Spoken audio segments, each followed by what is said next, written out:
Hello everyone, আজকে আপনাদের সাথে শেয়ার করব ইলিশ মাছের মরিচ খোলার রেসিপি, যেটা আমার ভীষণ পছন্দের একটা রেসিপি। আর এই জন্য আমি মোটামুটি মিডিয়াম সাইজের একটা ইলিশ মাছ নিয়ে নিয়েছি। আর নর্মালি আমার এই সাইজটা দিয়েই ইলিশ মাছের মরিচ খোলাটা বেশি পছন্দ। অনেকে একটু ছোট সাইজের ইলিশ মাছের কাঁটা একটু বেশি থাকে, সেটার জন্য আপনারা চাইলে স্কিপ করে বড় ইলিশও নিতে পারবেন। বাট আমার পার্সোনালি এই সাইজের ইলিশ মাছ, যেহেতু আমি কাটা খুব একটা আমার খেতে অসুবিধা হয় না, আমার জন্য এই সাইজের ইলিশ মাছগুলো দিয়ে করতে আমি বেশি পছন্দ করি। তো প্রথমে আমি প্যানটা গরম করে সরিষার তেল নিয়ে নিয়েছি। অবশ্যই সরিষার তেল দিয়ে করা ট্রাই করবেন, তাহলে টেস্টটা খুব বেশি ভালো আসে।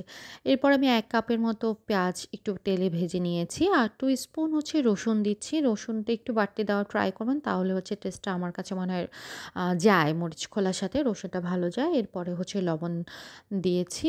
আর একটু ঝাল বেশি এটার সাথে যাবে, সেজন্য হচ্ছে মরিচের গুঁড়ো আমি ২ স্পুন দিয়েছি, হলুদের গুঁড়া আর ধনিয়া গুঁড়া দিয়েছি। আপনারা যে যেমন ঝাল খেতে পছন্দ করেন সেভাবে হচ্ছে গিয়ে ইনগ্রেডিয়েন্টসগুলো দিবেন।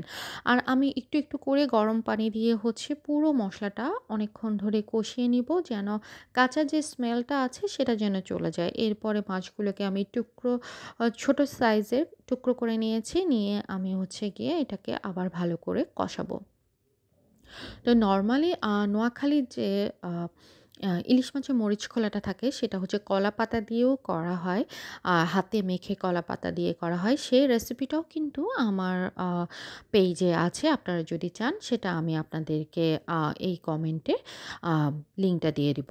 তো এটাও আবার আমার আম্মুদেরকে দেখি যে এটাও ছোটবেলা থেকে দেখে এসেছি, এভাবেও রান্না করে খায়। বাট আমার আম্মু কি করে, মরিচ শুকনো যেটা মরিচ আছে সেটাকে গরম পানিতে দিয়ে কিছুক্ষণ হচ্ছে গিয়ে রেখে দেয়। তারপরে রসুন আর পেঁয়াজটা ব্লেন্ডার বা পাটায় বেটে করতে পারলে তো টেস্টটা আরও বেশি অথেন্টিক আসে।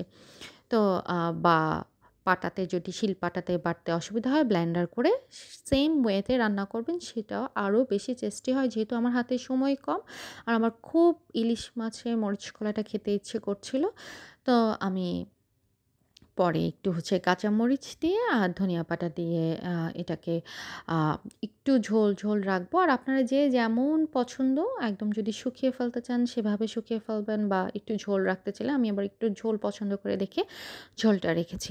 টমেটো থাকলে তো আরও বেশি টেস্টি হতো। যেহেতু আমার টমেটো ছিল না, তো আমি হচ্ছে গিয়ে টমেটোটা দিতে পারিনি। আর সেদিনের রান্নাটা ভীষণ মজা হয়েছিল। সবচেয়ে মজার ব্যাপার হচ্ছে, আমার হাসব্যান্ড কখনই হচ্ছে এই ছোট মানে ইলিশ মাছ দিয়ে এভাবে করে সে একদমই খেতে পছন্দ করে না। মানে কাটা বাছতে হবে, সেজন্য সবসময় স্কিপ করে। বাট ওইদিন আ এটা আমাদের হচ্ছে গিয়ে একবেলাতেই শেষ হয়ে গিয়েছিল। পরের দিন আমি আবার ২ টো ইলিশ মাছ দিয়ে আবার ইলিশ মাছের মরিচ খোলাটা দিয়েছিলাম। মানে এত বেশি, মানে আমার তো পছন্দই, আমার হাসব্যান্ডেরও যে, মানে ও যে খেয়েছে, ওর যে ভালো লেগেছে, সেটাই আমি খুবই অবাক হয়েছি। তো আপনারাও অবশ্যই ট্রাই করবেন। এটা খুবই মজার একটা রেসিপি।